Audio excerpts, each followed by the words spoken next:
Di video ini gue akan membahas beberapa investasi dari yang memiliki tingkat risiko rendah sampai risiko yang tertinggi. Buat kamu yang penasaran, simak video ini secara full.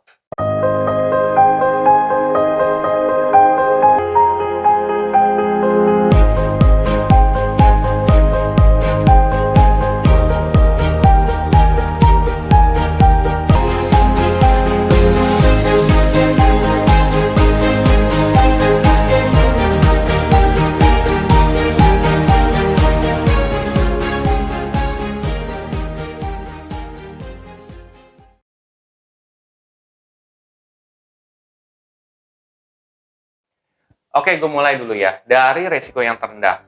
Nah, dari risiko yang terendah jatuh kepada obligasi. Lebih tepatnya adalah obligasi negara.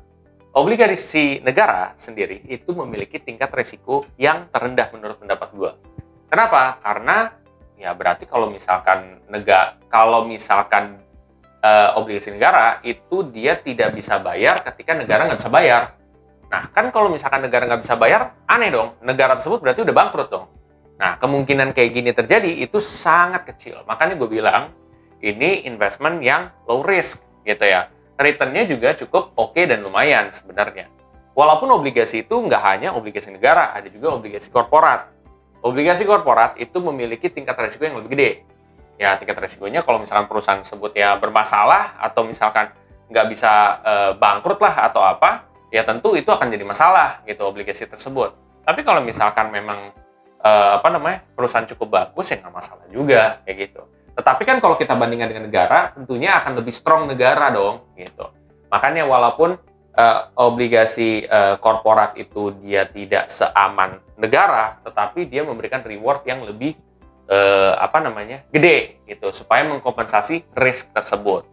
Oke, intinya yang pertama jatuhnya kepada obligasi. Kedua, jatuhnya kepada emas. Kenapa emas? Emas itu memiliki tingkat risiko terendah kedua.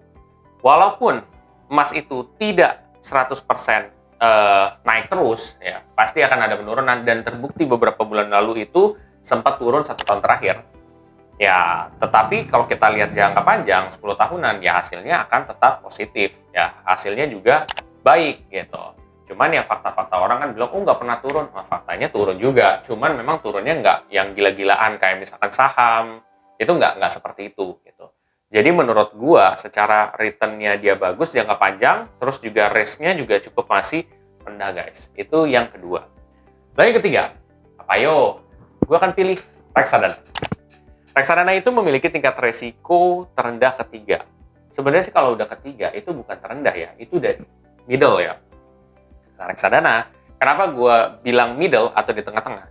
Jadi reksadana itu terbagi atas berbagai macam reksadana. Ada reksadana pasar uang, ada reksadana obligasi, ada reksadana saham, ada reksadana campuran. Nah, setiap reksadana ini memiliki tingkat risiko yang berbeda-beda. Reksadana pasar uang dari yang terendah dan yang tertinggi itu jatuh kepada reksadana saham dan reksadana campuran. Ya. Nah, walaupun tertinggi, ya katakan reksadana saham ataupun campuran, ya itu tetap masih menurut gua ada yang lebih tinggi lagi resikonya. Perlu diingat guys, setiap instrumen investasi yang memiliki tingkat risiko gede, pasti rewardnya gede.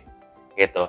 Ya, kalau misalnya reksadana saham, oh kok segini gue lihat dalam 1 tahun terakhir, tapi kalau lihat 5 tahunan, 10 tahunan, hasilnya akan jauh lebih gede. Kayak gitu. Karena ya itu dia, kalau misalkan instrumen yang high risk kayak gitu, pasti dia dalam jangka waktu pendek tuh ya bisa minus, tapi kalau jangka panjang tuh gede gitu. Seperti itu sih. Jadi kalau reksadana saham dia bisa turun bisa sampai minus 40%, bisa mungkin gue minus 50 mungkin ada kali ya. Tapi ya kalau dalam jangka panjang bisa lebih daripada itu. Hasilnya ya, bukan minusnya. Minusnya mah segitu gitu, sepengetahuan gue juga gitu. Dan ya udah gitu. Nah, kalau reksadana obligasi dia tuh sedang-sedang aja. Kalaupun dia tidak bisa memberikan reward gede, ya udah nggak apa-apa gitu. Jadi dia masih cukup stabil. Kalaupun ada yang minus, gue nggak tahu ya. Cuman sepengetahuan gua dia tuh paling returnnya kecil dibandingkan rata-rata. Kalau misalkan obligasi lagi tertekan nih, ya. Misalkan rata-rata dulu kalau kondisi normal tuh reksadana obligasi bisa sampai 6-8% mungkin, bisa jauh yang lebih, ada juga sih gitu. Sekitar segitu. Cuma sekarang kan lebih kecil daripada itu juga gitu. Ada yang lebih gede, ada yang lebih kecil gitu. Itu ya. Kalau reksadana pasar uang rata-rata tuh resikonya kecil, minus 0,01 sampai minus 0,05. Coba aja lo perhatiin. Mungkin ada yang minus 0,06 juga sih. Cuma resikonya kecil. Tentu rewardnya juga kecil. Tapi intinya kalau secara general gue melihat reksadana itu memiliki tingkat risiko yang medium dibandingkan beberapa investasi yang gue bakal sebutin di atasnya. Oke, itu yang ketiga ya. Ini yang middle. Yang keempat itu gue akan pilih saham. Saham itu memiliki tingkat risiko yang tinggi. Kenapa? Karena walaupun saham terbagi atas berbagai macam saham, ya. Saham itu ada yang blue chip stock, income stock, growth stock, dan defensive stock dan lain sebagainya. Atau mungkin kalian bisa bagi juga dari segi first liner, second liner, dan third liner, ya. Walaupun resikonya tinggi, itu pun tinggi terbagi lagi guys, gitu. Tapi intinya secara general itu tinggi resikonya. Kenapa? Walaupun saham-saham yang memiliki bagus ya, performa yang bagus, tetapi ya penurunan pun juga tidak bisa dihindari. Kayak misalnya kamu ngelihat saham BCA, BRI, itu kan saham yang bagus tuh. Tapi kamu lihat, di situ pernah ada penurunan nggak? Jawabannya adalah pernah guys. Dan penurunannya itu bukan level yang kecil gitu. Itu bisa sampai di bawah dari 6%, itu bisa gitu. Dalam 1 tahun terakhir jelas lebih bisa beberapa kali mungkin ya minus lebih dari 6% itu pernah gitu. Tapi kalau kita lihat jangka panjang ya, itu kan cuman jangka pendek tuh. Kalau jangka panjang ya dia rata-rata bagus gitu. Jadi tingkat resiko yang ya mau dibilang di atas daripada reksadana itu adalah saham sendiri. Rewardnya bisa lebih gede seperti yang kalian lihat. Karena kan banyak orang kaya dari saham juga. Contoh Warren Buffett, ya kan, Sandiaga Uno dan lain sebagainya itu kan dari saham juga. Oke, lalu selanjutnya investasi di cryptocurrency. Cryptocurrency itu resikonya gede banget gitu ya. Karena kalian bisa ngelihat portofolio kalian tuh minus 50%, 60%, 70%, 80% itu bisa. Tapi ya potensi keuntungan yang bisa kalian dapatin itu bisa ratusan persen bahkan ribuan persen dalam setahun. Jadi, lo perlu ingat, pokoknya kalau lo ngelihat dia naiknya bisa segede gaban kayak gitu, ya, berarti dia bisa turun gila-gilaan. Nah, itu yang terjadi pada cryptocurrency juga, ya.